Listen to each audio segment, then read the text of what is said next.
might seem a bit hard at first, but I assure you it's really not. It's just basic, anyone can do it kind of stuff. So there's 3 steps. One is apply torque, and torque is done through the use of a tool called the tension wrench. And it looks like this. It's just a little bent piece of metal. And the way it works is that I'll just use, this is some, it's called CCL.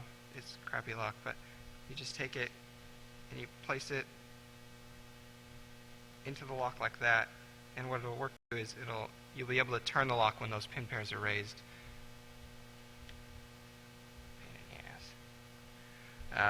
Okay, so next step is you're going to take a pick and you're going to find binding pins, and we'll go over binding pins in a second.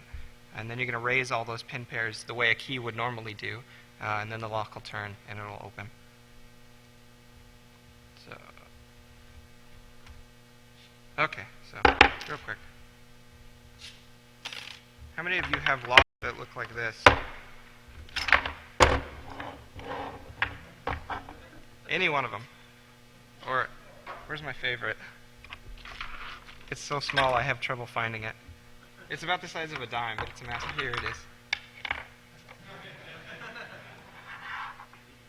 So, don't quote me on this, but the prices for these obviously go up as they get bigger, because it's generally seen for locks that you see that bigger is better because it's stronger. It's true versus physical force, but this talk's only going to cover non-destructive ways of opening locks. And we'll put him in too. So we have all these types of locks, and I think this one at the end retails for at least $25. They're pretty expensive, and so you would assume that for $25 of your money that this lock would be worth it. What's really funny is that most of the master locks have this sticker that says "tough under fire," which is really good. Buildings burning down, your first thing is to hope that all the padlocks stay together, despite the fact that the door might burn down. Question. Oh, for shooting the lock. I don't know. Oh, wow. Why don't they just shoot the door? Okay. Oh, I totally ruined that. Okay, so based on these 5 locks, which one do you think is the most secure? This one? Okay. So how many people think that this tiny one will work the best? Show of hands. Well, yes. There you go. There you go. Okay. How many of you think the big one will be the best? Ooh. They see the bait. Or do they? Okay. So I'm not going to pick the little one because I actually don't have anything small enough, which may make it the most secure lock.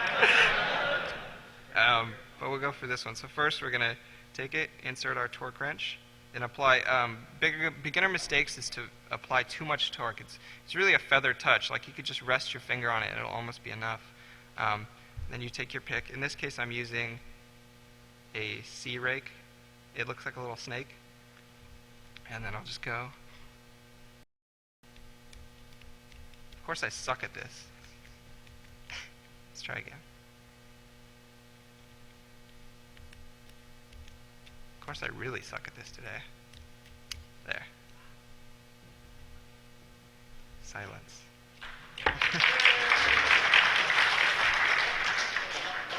Ah, the guilt applause. So we'll go to this next one. Pity applause. Big fan of this pick, but there you go, another one.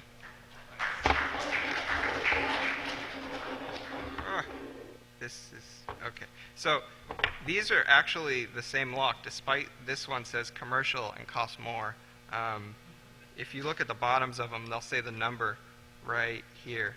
They'll say number 3, number 5, and that'll pretty much say like the higher the number, the quote unquote, the better the lock is. But these are the same, so just keep that for lock purchases. Then we have him. No promises on if I can open this quickly. But it's generally not that much harder, to be quite honest. Hopefully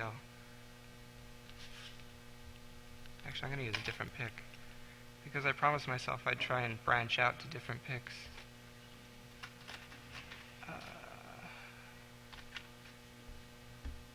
Well, we'll try a couple different ones just so you guys get familiar with picks. A lot of people don't know what the difference between picks is. Essentially nothing. Essentially what you're most comfortable with is what you should use. But at the same time, different picks have different uses functionality-wise. For example, this pick is just called the small hook, and it's used for just raising single pins. The pick I'm going to use right now is called the L rake. Okay. Looks like that with lots of little teeth, and it's very long.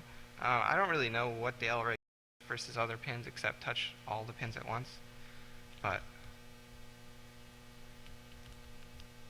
I did not. What's that?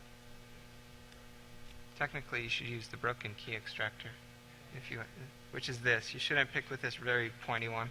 Looks like that. Hard to see. And yeah, don't pick with that.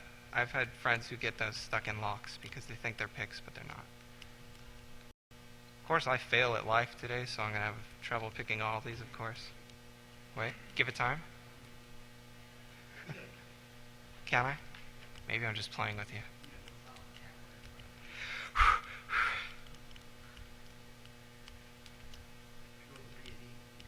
Is that right?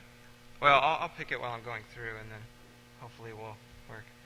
So anyways, so that's how it looks when you're setting the pin. You're applying the torque first, as you see in the animation, and then you're raising that pin pair. And once that blue pin goes over that line, it'll get caught under, and the plug will rotate, and it'll keep that up there unless you release tension with the tension bar. So once you set that first pin, then you move on to a next pin, and then the next, and then the next, until you have them all up at the shear line and the lock opens. So I said find the binding pin, and that might not be straightforward. And the reason picking works at all is because of effects in manufacturing that we can't. Oh, wait. There you go.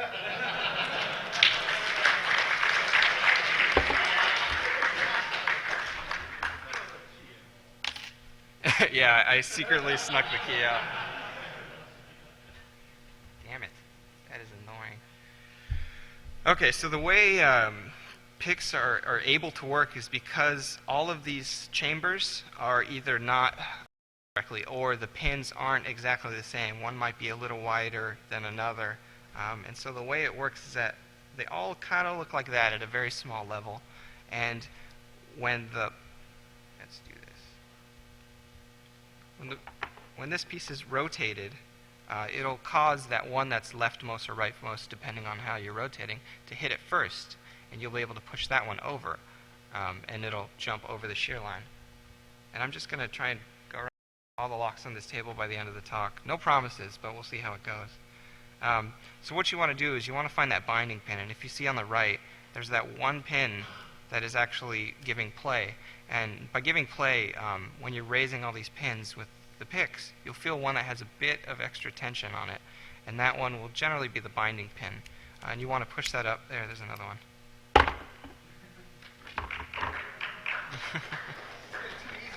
I know, it's up now. So what you want to do is you want to find that binding pin, and you want to, of course, push that up over the shear line. When that first binding pin binds, the plug will rotate, causing another pin to bind, and so on, until all the pins have bind once you push them over the shear line. And generally, it is that easy. It sounds kind of hard, but once you get a set of tools, or however you want to go about it, make a set of tools, it's very, very simple to do. And actually, okay, so here's essentially what I was doing, but I was using a rake, so I wasn't exactly going one by one. But you see how that pin had a bit more added force when he tried to push it up. It's because he noticed it was the binding pin. And again, here. And in the example, it's very simplified, but for some locks, like these master locks, that does work. And there's another one.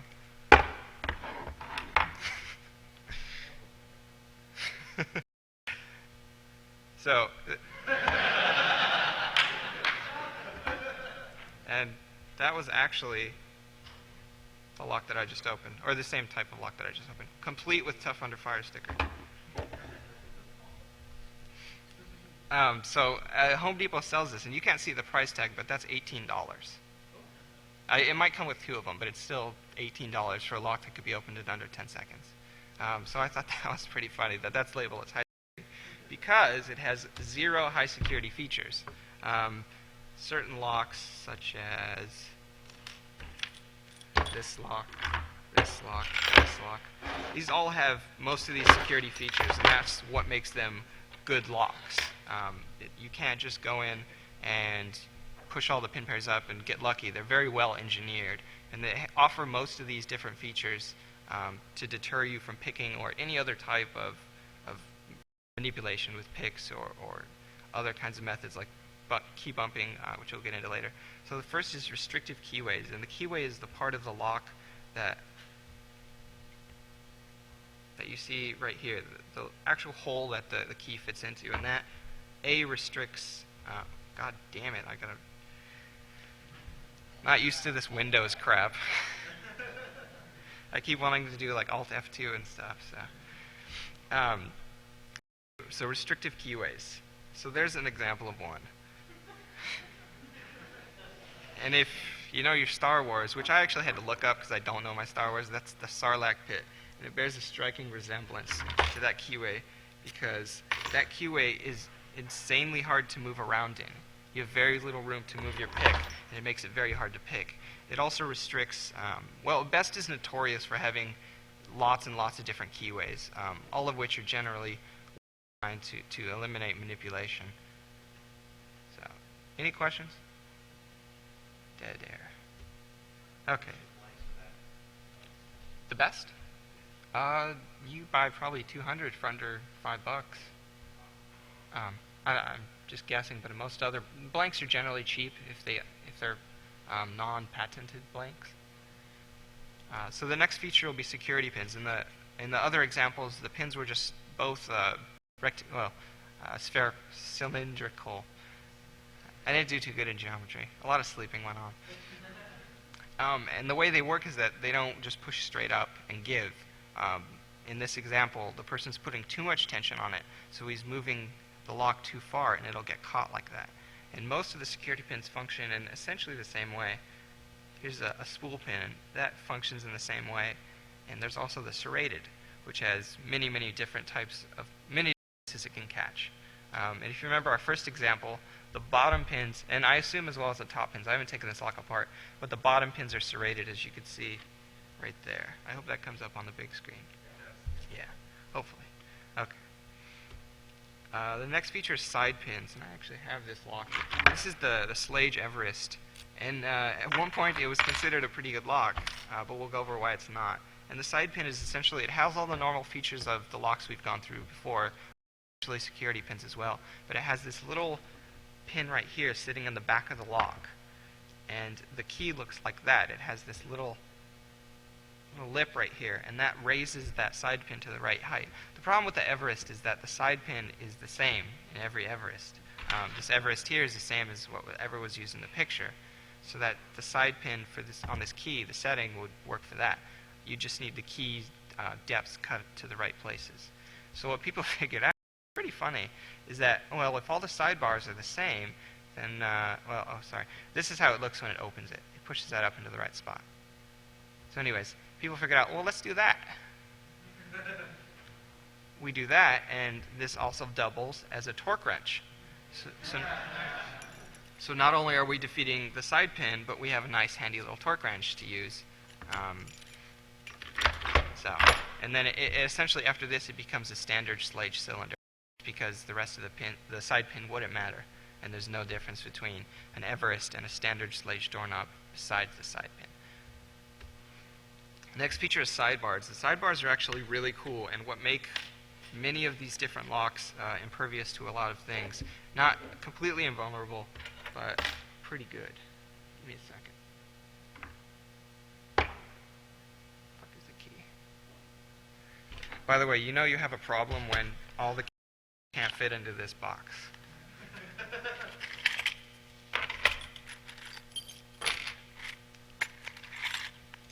Oh, speaking of blanks,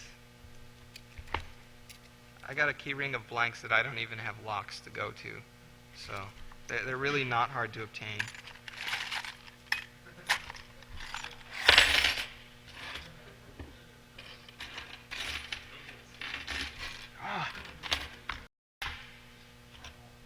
Yeah, travel.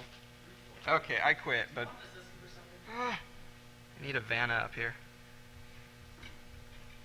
Good. Okay. Okay. Okay. So, anyways, oh boy, find the key for that. You know what it looks like.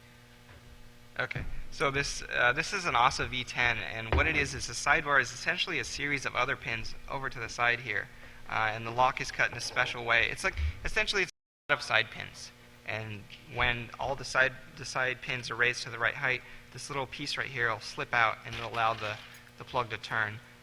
What's good about the sidebar is that many different keys can have different sidebars, so you can't do something. Well, in general, you can't do something like they did with the Everest, where you just file it in half and you have a working sidebar key.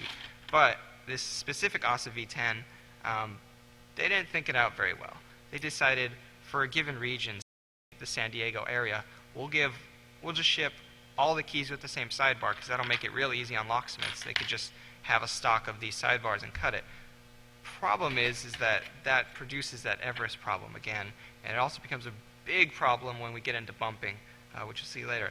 But otherwise, secure sidebar implementations, such as the Medico, which is actually the next slide. Okay. Work much better. And also note that this ASA has a lot of other security features, like this custom pin right here, as well as those two little places to catch it. So it's considered a very hard to pick lock, but not so hard to bump, because of the sidebar problem. And I have it here, and actually I have pictures. So you see right here is a picture of the little sidebar pins. I don't know if that's visible, but hopefully. And then here's a picture of the key. It has that of cuts that touch the sidebar pins and raise them to the right places. That. Okay. That's what I thought. It's too late now. Don't worry about it. Quit. Okay, so this Medico, which I just showed you, has quite a few. It's in the fucking lock, is where the key is. I give up. Okay, so axial rotation. It's a sidebar, but the sidebar is manipulated in a different way. Instead of having those side cuts to raise the pins to the right height, they said, hey, why don't we use our existing pins and modify them? And when these existing pins are rotated to the right position, they'll engage the sidebar, and the sidebar will fall into them. And on the picture, you can see these little dimples in the keys. And you'll also see that the keys are slanted on the bottom. And that's so that they fit on to this key in the way so that they are rotated properly. And it's a really ingenious design, just because that makes it so much harder to pick and so much harder to bump, because you can't bump with an angled key. The physics of it don't work, and it's very hard, but not impossible, to pick this because of having to rotate those pins to the right place as well as raise them to the right height. So it's a very, very secure lock by all of today's standards, which is probably what somebody said about this 50, 60 years ago. So all of these locks that we've seen so far have been pin tumblers because they're based around pin stacks, and they tumble. But there's other types of lock. There's warded, tubular, and dimple. And tubular and dimple are essentially the same pin tumbler technology, but they modify it in such a way that makes them more or less secure depending on the lock. So warded locks, I'm sure a lot of you have seen these. They're really popular in outdoor areas. Keys look like in the picture. They're not pin tumbler keys because they're not pin tumbler locks. And instead of operating on pin stacks, they operated on latches and springs. And there's only one latch that you have to pop, and the shackle will release itself. And the other latches just serve so that when you put the wrong key in, they'll hit against it and it won't be able to turn properly. And warded locks, they don't require it, but they sell warded picks, which are they're hand-tailored to warded locks. Again, you buy them or you can make them yourself. And warded locks are made because they're much more rugged than pin tumbler locks, because all they have is that latch, and all that latch needs to do is pop up. It's good in outdoor areas where there's a lot of dirt and natural problems, whereas the pin tumbler would just clog up and not be able to rotate and put all those springs in the right position and all that sort of stuff. And so that's what it looks like on the inside, and all you need to do is pop that latch out of the way for that bolt the shackle to pop up. And so here's a picture, and that's what the keyway looks like. And inside you could see right here these false wards, which will prevent the wrong key from turning. And the old school lock looks like that, and that's a warded. That's warded. All of those that look like that, for the most part, are probably warded. You know, the big dungeon kind of key, that's warded. And there's an example of warded picks, and you see they're a lot different than pin tumbler picks, as they're a lot shorter, and the designs are much different. So, see, whereas pin tumbler picks are very long and slender, those are very short and very, in my opinion, god damn it. I don't see why they have the other window open if I'm doing the slideshow. Anyhow. So tubular locks, you'll see these mostly on vending machines, on other stuff. We actually have a tubular padlock, which is kind of neat. Not unheard of, but just uncommon for people to go in and buy a tubular padlock. Nah, I don't need it. And they're essentially pin tumblers, and they're arranged in circular stacks of 4, 7, or 8. There's varying other ones, but 7 and 8 are generally the most common you'll find. And they have a tubular pick. And you could also use ballpoint pen casing on really crappy tubular locks, which is interesting because the kryptonite in the pick. Mark Tobias, a real good lock guy who gave a talk at DEF CON about bumping, he figured out that you could put a Bic pen and open up the lock in seconds, which kryptonite wasn't very happy about, but it did. They didn't, say bullshit. They might have said bullshit, but they essentially switched to a disc-based lock, and their locks are much better for it, in my opinion. And again, commonly found on vending machines, bicycle locks. That's a tubular pick, and it's very interesting, the design of this. And actually, Strom is here to pick this lock because I fail at tubular picks. But it's just these little levers. And the way they work is that you put them in the tubular lock. And now they're all arranged with those stacks of pins. And then you go and you could, oh my, you slide these, I want to loosen it. You could slide these levers up and down so that you can manipulate the pin stacks in there. And, oh, I thought I had it that time. And Strom's going to pick this because he can and I fail. On the camera or? Nah, just do it. Okay. You guys just watch here for a second. I'm just going to go on. You'll Okay. alert me on. Right. You'll hear it when it's done. I won't need to Hold up a red light. So our next type of lock is a dimple lock, and again, it's the same. It's essentially a pin tumbler, but it's arranged differently, which makes it quote unquote harder to pick. And the keyway is horizontal, which is the main difference. So whereas you were going like this into a lock, and you were able to pick up and down, now you have this limited space vertically to pick. But you have lots of horizontal room, but that doesn't really make a difference. Dimple picks, of course, for picking dimple locks, much smaller than these type of picks, and I have a picture of it. And you could also bump dimple locks. I think you could bump tubular locks, but I don't know if anybody's tried because it requires the use of a tubular key cutter, which most people don't have access to. And dimple locks are essentially considered to be more high security. They're used in a lot of door locks for cars. The bar thing that you put across your steering wheel sometimes uses the dimple locks. They're considered a better pin tumbler for the most part, when in fact they may or may not be, depending on their exact features. And the queso in the picture is actually a good lock, with features that I don't want to get into because it's too time consuming. And so that's what they look like. So fundamentally the same as far as opening and unlocking the lock, but arranged differently. And here's a picture of a cobble lock, which is actually another really good dimple lock. And you can see it's not one, but they have 3. There you go. So. Did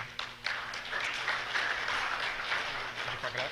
Huh? Well, I can if I want to. No, don't fuck it up. Well, actually, probably best to show no, how don't. you can fuck it up. Well, the problem with the tubular locks is if you open it, now you've moved those top pins, and if you move it too far, they'll fall into the wrong holes.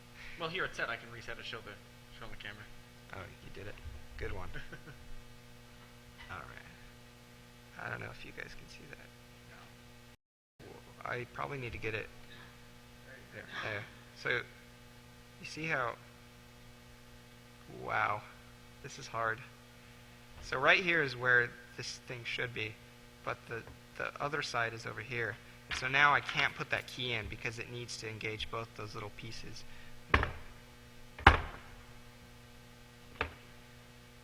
See it on the picture here. See, I can't fit the key in at all. Yeah. So if you're going to tubular locks, you need to be careful to only open it so far as that it'll pop the lock open. And once you do that, you want to let go so that you don't put it far enough, too far, and do that. Or And just make sure to twist it back to where you found it first. yeah.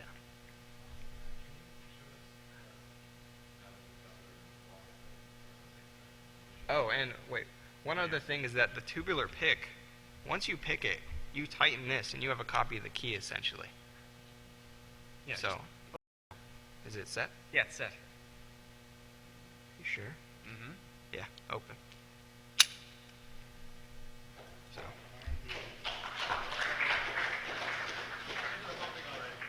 You fucked my lock up. should. Oh, yeah, you can fix it. I don't care about your lock, Strom. Okay, so the dimple lock is a Kaba, and it's essentially a dimple lock with three sets of, well, three, I don't know how to explain it. They're arranged in a, and it's 3 pin chamber rows. Very hard to pick. As you can see, it's very convoluted, hard to move around in that. I think it has 13 pins total possible, but they also leave pins open so that it suffers from the same problem as the tubular lock, that if you pick it or bump it and you turn it, it fucks up the lock and it won't open or unopen. And they're dimple picks, and you see they're very small. I haven't used them, but I hear they're very effective at what they do against most dimple locks. So, okay. Now the fun part begins. That was all boring bullshit, but introduction to lock bumping. How many people know what bumping is? Most people who know me. Cool. We're going to get into how bumping works, what pick guns are, how to make bump keys, improvements in bumping, defending against bumping, checking for bumping. For those who don't know, bumping is a very, very easy way to open locks, better than picking for some locks, actually, as is the case with the very hard to pick OSA lock. You could open locks with a single swing of a hammer and the right cut key in under 5 seconds. One swing will do it. It's very efficient, very easy, very clean. It's pretty much the biggest security problem as far as physical security in my lifetime. And I'm not that old, but as far as locks are concerned, it's probably the biggest thing to hit the lock community. And it's been known for a long time, but much with the safe community, whenever there was a problem, it'd be on the hush-hush. So, don't tell anybody who's not a locksmith. But even now, there are plenty of locksmiths who don't know, who will make free copies of bump keys for you. Me and Strom actually one day went to Home Depot, and they copy keys. They're like, oh, sure. Yeah, here's one I made at Osh. So, $1.25, and you can ruin every lock that you could find with that keyway. So yes. So, again, general response to bumping, as this weird gentleman up in the front pointed out at the beginning, it's pretty much bullshit. Hard to do. Only professionals can do it. You need a lot of money, a lot of time. You need every key on the market for 100% efficiency. That's actually true, but stupid. Keys must be made extremely exact. I'm going to discuss this with some other stuff later on, and keys are hard to obtain. My ring of keys that I don't even know what locks they go to, not hard. You could go online and buy hundreds of key blanks for a given lock for 3-4 cents each. Some keys are hard to obtain. This Medico that I have, these are the keys for it, and it comes with this card so that you can only duplicate the keys under, normal pretenses with the card, because the card keeps track of, what's happened to them, because they're patented, and that's all. Most of the other keys on this table aren't. What? Oh, yeah. Sure.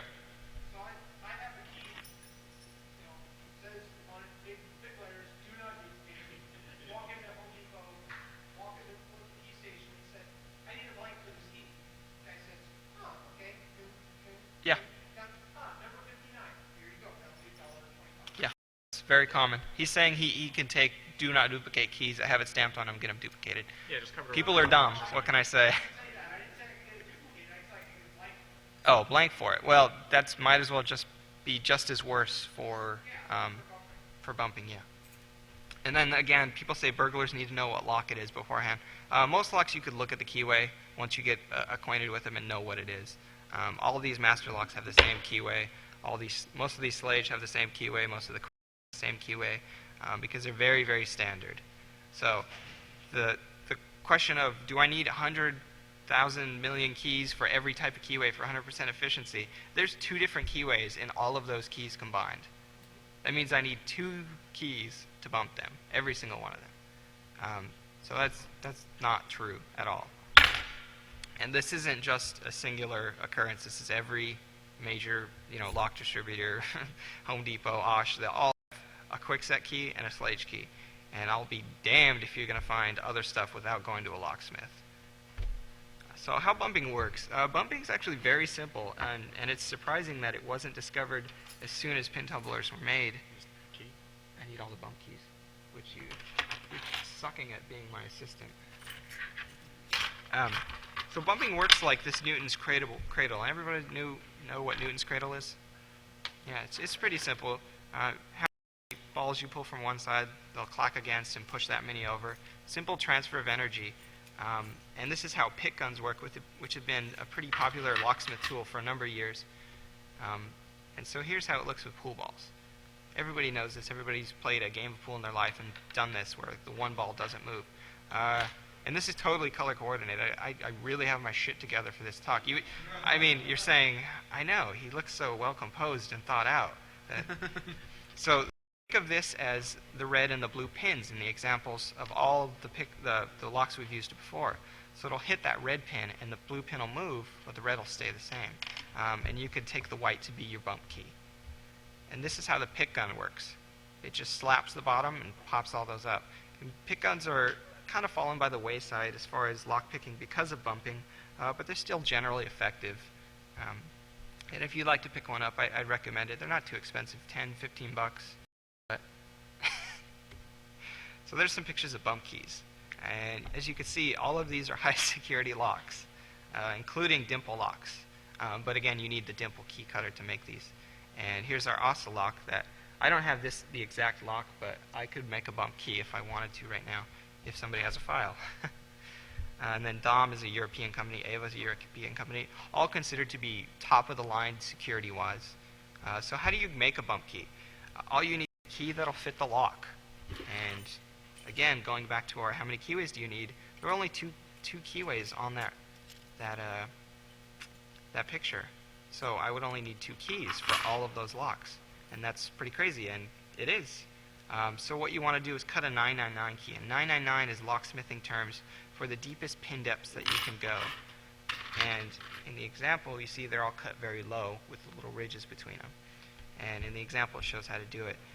Cut these. I do all mine with hand files, so it's not. Hand files are under $1. It's not expensive. Going back to what you need, and it doesn't take long. You could also use a Dremel, as long as you don't have a shaky hand. And you could use a professional key cutter, which I don't have access to, but a lot of people do. In the case of Osh does have a professional key cutter and very willing to take your 125 to copy any key you have. So check them out too. They're a great source of bump keys. But here is a quickset. It's too dark. Can you see that? I don't want to make it glare, but and it just has the pins, where the pins would rest, cut down to the lowest depths. And you could, if you don't know how to do this, you might not know how low to go, because each type of key has its own specification for what's low, what's high. You use a key gauge, which is essentially just this little thing, and all you have to do is slide. Like I find a quickset. This is a quickset key, and I find it, and it goes all the way. Wow, I fail it. Hand-eye coordination. It goes all the way to the bottom. And so that's how I know it's at the lowest pin depth. Okay. So bumping, what you want to do is you made your bump key. This one. You've made your bump key. You take it and you place it wrong I have a better one. No, I know. Okay, so you see, memorize this picture. Okay, ready? Okay, it's gone. You take your bump key and you place it all the way into the lock. And traditional bumping would say that you pull the key out one pin and you'll feel it click. It's very simple. It might sound hard. All you do is go out one. And then what you want to do is hit it. And just like in our example, the pool ball is a pick gun. The energy is transferred. And once all those blue pins are up, you touch the key and it'll turn. You apply torque with your hands. And the key will rotate, lock will open. Very simple. Very not hard to do. I mean, I personally trained in a Shaolin temple for 9 years to learn how to do this. I learned to bump before I could walk, but you might have better luck with it just out of the blue. So what do you hit it with? Anything, essentially, but in my hand. You want to hit it with a bump hammer, and you can hit it with anything, technically. But in my experience, these really are amazingly well engineered to transfer energy, to get the right swing, to get it to work. And this is brand new, fresh off the presses KE Bump. And it's a production bump hammer. And it comes with the Locksaver lubricant to make sure everything goes well. A lot of you are familiar with lube, I'm sure. Use this kind of lube. Yeah, don't mix the two. So this is the bump hammer, and I'm very happy to show you guys this new bump hammer because I have the old one, and it felt very frail because it was made out of PVC, but this one's made out of plastic, and so I could go like this, and it's not going to break. And as you can see, it's very very swingy. It's got this weight on the end, and all you do is hit the key, and the lock will open. Easy as that. Sounds crazy. Whoa! I go home. Where am I? Don't look. This will spoil everything. Hit it. Bumping hammer. Okay, demonstration. All right. I had a few drinks, so forgive me if this doesn't go off. I might hit myself a few times. Go to camera. Okay, so this is a standard quick-set door knob. Everybody pull out their keys. You could hide them from everybody else if you're paranoid. Pull out your keys. Seriously. Do it. All right. Now, I want you to look on all your keys. On the tip of them, they'll say probably KW1 or SC1. Raise your hand if you have one of those. There's plenty more. You're just not pulling out your keys, you punks. I assure you that everybody in this room has or has lived in a building or work at a building that uses one of those keys or another bumpable key. But in the example picture I showed you from Home Depot, those are the two keys that everybody has everywhere, as far as all my experiences in California have been concerned. So a good number of you, right? So remember that when I open this lock with my 9 years of training. So this is your doorknob, the protector of your servers, your personal goods, everything you own. Remember, it costs $22 or whatever too, so this better pay off, right? So I'll go open.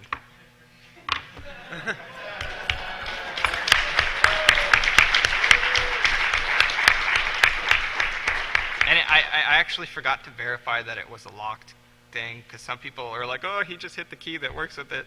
But it doesn't work for this lock to open it normally. So, yeah. Absolutely. Who has never bumped a lock, never picked a lock? Well, okay, never bumped a lock. You? Come on.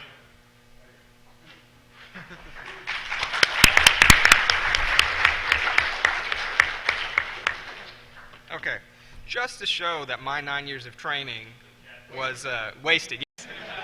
The loans are a bitch. Yeah. Hi, Kathy.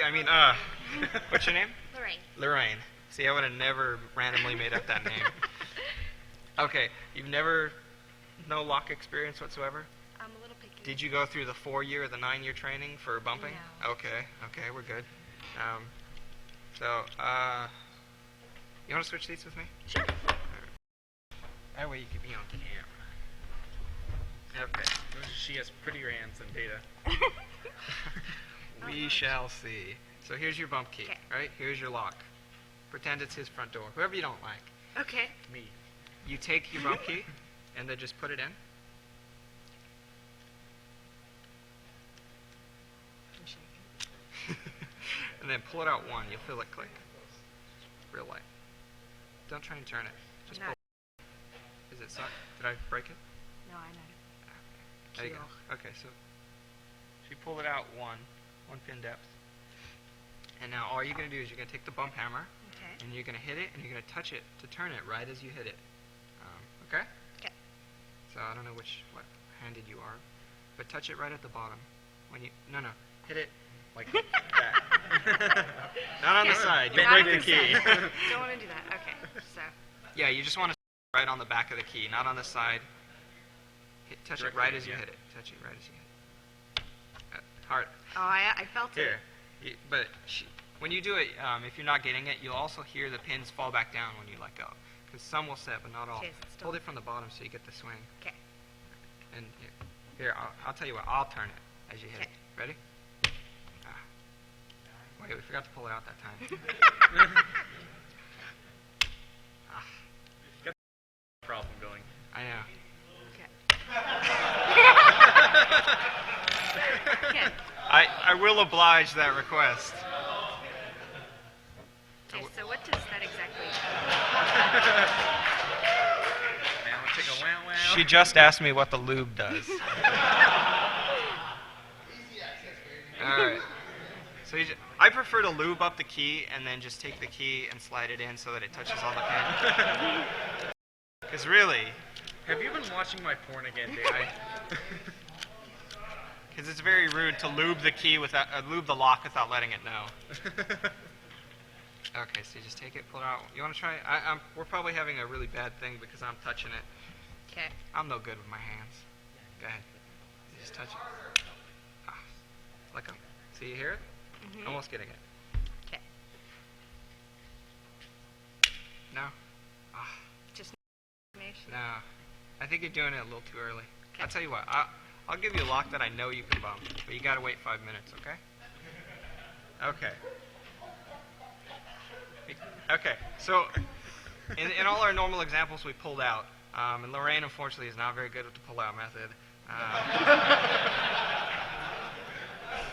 right am I? But they improved upon this, makes it even easier against some locks. What's funny is that against better locks, it's actually more effective because the engineering is such that the pins in the chambers don't rattle around, they don't move around. They're engineered very well, but that makes them easier to bump because the transfer of energy is much cleaner. So we have minimal movement bumping, and so normally it's like this, the key, and you can't push it in anymore. So I should probably do this. What you do is you shave off those 2 points, the tip and the shoulder. This piece over here is called the shoulder. Oh, okay. I thought we were done. You just shave off those, and what you could do now is that you could push the lock in a little bit more.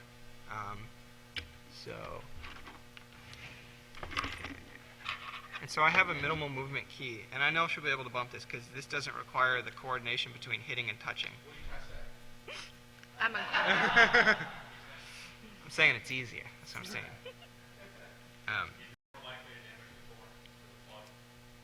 We'll talk about that in a minute. And so all you do is hit it, same thing, boom. As I storm into your data center to steal all your servers. So with this method, all she has to do is take it, and I put it in the lock for her, which is not cheating or coercion or collusion in any way. And so you can see you could push this in just a little bit, and it'll give that spring to it. So all you have to do is touch it right here, hit it until it turns. Okay. You'll feel it definitely. Keep hitting it. A little harder. Oh. Watch out for your fingers. You sure it's not open? There we go.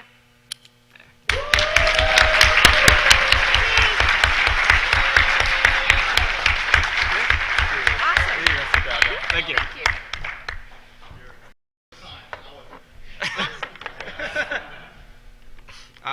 Okay, so this has been limited to... Motherfucker, this key's about to break. That key's about to break, which we'll go into in a second. This has been limited to two locks. So am I just fucking around? We'll take our key from our first example, the non-minimal movement, and we will move it to... I don't even know if I have another... Move it to... Which one? No, that has no pins in it. Is that the one from my front door? It may have been from your front door at one point. We won't get into that. So we'll just take it.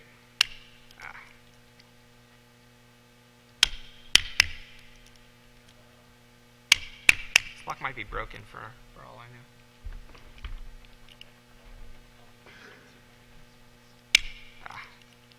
How much longer do you think it'll take? Give me 10 minutes. Okay. We're just going to run through a bunch of slides because they're short on time. Okay. So interesting things that happen when you're bumping locks. They said you need to be very precise when you cut the keys. You need to do all this stuff. You need to cut it, exact. You need to have the right keys. I've already hopefully shown you the light on some of those. As far as cutting the keys right, the keys self-adjust themselves the more you bump them. The more the key's made out of very soft material so that it can be easily cut. The lock's not. The pins in the lock are not because they don't want you to just be able to hammer them and break the lock. The bump keys self-adjust to the pins, and in the example you see the dent right here from repeated bumping, and that'll align the bump key properly so that it becomes easier to bump. And again, also right here, you can't see it very well, but it's kind of flattened the shoulder of the lock so that it could go in just a bit more than it needs to. So that's an interesting thing. So you don't need to make them exact. Some of my keys are really gnarly looking. Either they've been hit so many times, I just suck at filing. But it's not hard, and it doesn't require any sort of precision other than getting them low enough in the first place to actually bump them.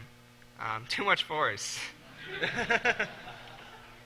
And what I noticed last night while I was working with the new hammer is that one of my master lock bump keys is starting to snap.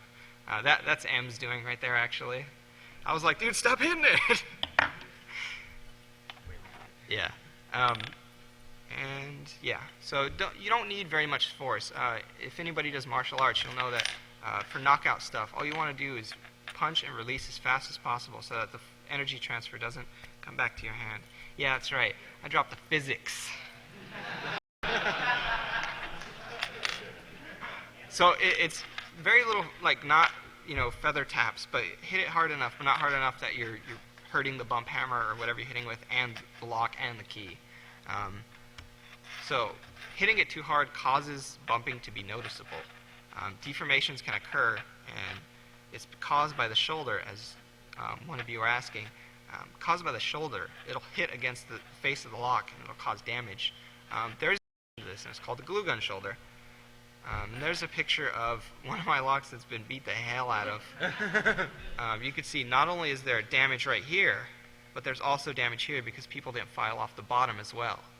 Of course, symmetrical is where it's at. Some people don't know this, apparently. But that lock is still bumpable. A little noticeable. So now I'm sure you're all going to run to your house and work and look for, dents right there, which may occur from normal usage. Oh, every time you want to open the door. When you go for the porn collection, you just really... So glue gun shoulders, all you do is take everybody know what a glue gun is? It's glue that gets hot. Or it's a glue stick that gets hot and turns into glue. It's in a gun. And it shoots out. It's phenomenal. All you do is cut it in half and melt it so that it acts as the shoulder of your lock. And you'll bump, and it'll that the glue gun shoulder, and the glue gun shoulder is not going to hurt the lock because it's very soft material. It'll also allow the lock to go in a little bit more because it gives, and it won't damage the key, won't damage the lock. Very, very efficient way of mitigating damage through bumping, keeping it more anonymous. Should bumping scare you? Yeah. Do I really need to get into the rest? Easy to find keys, easy to do. I have like 5 locks on this table that actually protect against bumping. If you go out and just go out in the street, start looking at locks, most of them won't protect at all. They'll protect against picking, but not bumping. And that makes it a huge threat when all the locks people can buy at Home Depot, and as well as the fact that people just buy the cheapest lock, the fact that all of those are not bump resistant and easily open in seconds creates a huge security problem. And it's not like the software world where they can just patch it, because now there's hundreds of thousands of millions of locks in circulation that just get rocked easily. There's also problems with insurance. If your insurance company can blame you, they have no burglary protection. Like I go and I bump your door lock and I steal all your shit. How are they going to know that you just weren't negligent and left the door open, left the door unlocked, whatever? Yes, sir. Yeah, so that was my advice. I don't advocate burglary, but if you're going to burglarize stuff, make sure you break shit so that the people get off at least. That's just common courtesy. Yeah. But a lot of people get confused when I do talks. I don't advocate this stuff. I do this stuff for fun, and so should you. And if you're criminals, I don't know you. Yeah. And I'm not responsible for any of your actions. Defending against bumping. I'm going to have to run through this real quick because I told them 10 minutes ago, and I feel like an asshole. But it is the last talk. We're not doing too bad. Dinner? Hey, steak. So there's 3 things. I went limp. It's not excited about this talking. Fuck, even the microphone's getting sleepy. Yeah. Oh yeah, baby. So there's 3 things that pretty much defend against bumping in general. The sidebars, when implemented correctly, with the case of the ASA V10, all you need is that same sidebar. You just buy the lock that has the same sidebar, and you file down the rest of the key, and bam, the sidebar works as designed, and all the pins, the rest of the pins, the normal pins, are bumped, and the lock's open. And this was a huge problem for ASA because they'd been seen as this, impenetrable company up until then. There's also trap pins, which are these pins on the side. And what happens is you have the key, and it works like this. So when you pass over that trap pin space, the lower pin is held up by the key, so nothing's falling into the keyway. But when you bump or pick it, it'll fall in. What's the problem with that? Lock's fucked. You have to drill the lock to get that out. There's no known way to get that out. So obviously we don't want to go around having to replace every single lock whenever it gets bumped or picked or otherwise screwed up. So that's not exactly the most elegant solution. The elegant solution is shadow drilling. In a normal lock, the chambers are all drilled down to the same depth. But what if we did that? Now your bump key cut to the lowest depths will not touch that one. And assuming they don't do something stupid like the sidebar and make it so that that same chamber is drilled to that same depth for every kind of lock like that, as long as they randomize it, it'll be a very effective way of defending against bumping. And in some cases it defends against because that other pin will be so high up that it might be hard to get to with a pick.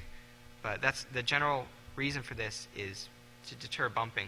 And I think at present only a few European companies do this. No American companies do this for the minimal cost that it take. I mean, even these master locks, for the minimal cost to put security pins, they don't do it because over, that 1 penny per lock over millions of locks is a lot of money to them. They don't want to do that. And what do they care if your house gets busted into? So shadow drilling, that's an example. Your bump key's not touching that lower one, so you're not going to be able to open that lock. And it's a very good solution. So legal issues. People say, is it legal to own a lock set? Depending on where you live, yes. In California, you can buy all the lock crap you want. A lot of the lock people are trying to get bump keys made illegal. And that's logical because there's no practical reason for a bump key. It's not like a key, like you just get a copy of the key. So that might go into effect, depending on what happens in the next few months, year, 2 years. But it has been coming into the media's eye a lot with my talk, Mark Tobias's talk at DEF CON. Again, this talk, I'm sure I'll get a few emails again. So it's legal to purchase as far as California is concerned, and it's legal to own. If you're out behind the 7-Eleven trying to bump the lock and a cop comes up, gonna let you off the hook. That's gonna be bad, and they're gonna know one way or another you're trying to force entry into there. So intent is the big thing. As long as you're not intending to break into things and you're just doing it in the privacy of your own home for hobby purposes, it's not going to be a big problem. And if you live in a state where possession of locked tools is a problem, if you qualify for one of these 5 things, you will generally be eligible to own them. And some of you might be some of these things. Generally, you can still buy them online. I'm not saying break your laws. I mean, break your laws if you need to. It's not my business. But you should look at your own state laws or country laws, wherever you guys are from, and check it out. Most states, I think, allow it. Sometimes they're considered burglary tools, but you still would need to show intent. Like I own a crowbar, I own a hammer. That doesn't mean I go ripping off banks every day, and they can't really outlaw keys because then the locks. So affordable security. The Medico biaxial I showed you. For the prices you're paying for this lock, you could probably buy 2 of these locks on eBay. And I bought mine on eBay for about $12 with the key card and the keys. So, I mean, I could replace my front door lock and feel infinitely more secure and be infinitely more secure. There's also the best cores. They make it so you could take out the core and put in a different padlock if you wanted to. They're a good lock, not bump resistant, but very hard to pick and considered pretty good. The ASA, keep in mind the V10 still has the bumping problem, but it's still a very good lock otherwise. And the Twin are what I have, which are essentially the same thing, but without the sidebar problems, key problems. And then there's Avis disc locks, which I couldn't get into because I don't have time. I mean, I've gone over by half an hour already. And then American Sargent. Bad locks, Master and Quickset. There's very, very few Master and Quicksets that are worth buying for the amount of money you're paying and the amount of security they're going to offer you. And this will be up later, so you don't need to feel rushed to write all this down. Buying picks and tools. Online is pretty much the best place to do it, or at conferences. These are the 2 sites that I'd recommend, lockpickshop.com. Lots of great stuff. Lockpicks.com. Lockpicks.com actually sells a lot of other stuff that Lockpickshop doesn't, like key blanks, key cutters. I think they both sell bumping tools at this point, but you should be buying bumping tools from KE Bump. I own quite a few bumping hammers scattered around the table, and the new KE Bump is without a doubt, like, single-handedly the best bumping hammer I've ever touched. And right now, I know the guy who makes these, and he says, you go to this site, and he'll have it on sale. These actually aren't for sale yet. He's working on it, and it's $20 for this and $25 with lubricant. He's actually losing money putting the lube in, but it's really awesome to have for picking, for bumping, and it's a pretty good lube made specifically for locks. So I'd recommend picking up one of these if you're interested. So go to that site, and he'll have a special order page. I think it goes through PayPal. He's changing a web service right now, so it should be up as far as I know right now. And again, the KE Bump, very awesome. Obviously, like 9 Medico by accident. Quick set. Actually, you want to know what I have? I have a Kaba Penta. But we won't get into that. Sure. I have a 9-inch steel plating on my apartment door. I have to like give a DNA sample every time I visit him. I left the outer side so that the landlords don't get mad, but it's actually like this. Like when they knock, it goes ka-gung, ka-gung. So buying locks get expensive if you're going out and buying from hardware stores. Like I said, $30 lock. You could buy a lot of locks, like a literal lot, as in a box. eBay sells a lot of stuff like that they're used, but you get them for cheap. You could also go on Craigslist, say, hey, in my area, I want to offer $1, $2 per lock, which is a really good price. But depending on what locks they give you, and you won't afford all the locks that people will offer you. It's that people don't want old locks. Why would they? You could also go to local locksmiths, say, hey, I'm an apprentice kind of lock person, and ask friends. I have a lot of friends who, once I started doing this, a lot of these are donated by them because they were like, hey, I had this, in my basement. Here, take it. What am I going to do with it? And you could also specify you don't need the keys. That makes acquiring them a lot easier because people maybe lost the keys. Now they have no reason to use it.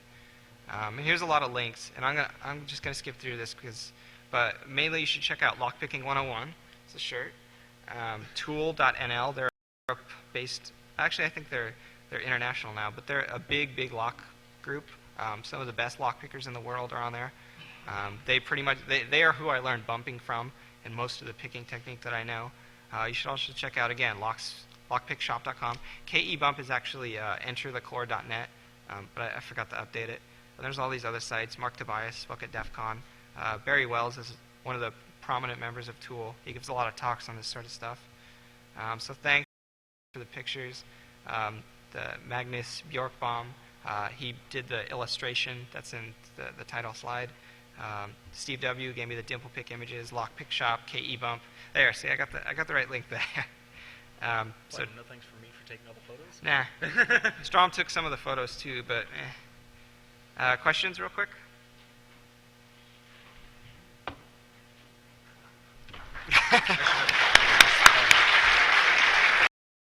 Real quick before you go, do you want the address of the party? Or where they're filming gay porn or something? 906 10th Avenue, number 101. Again, 906 10th Avenue, number 101, San Diego, California, 92101 at 9:30, and the intersection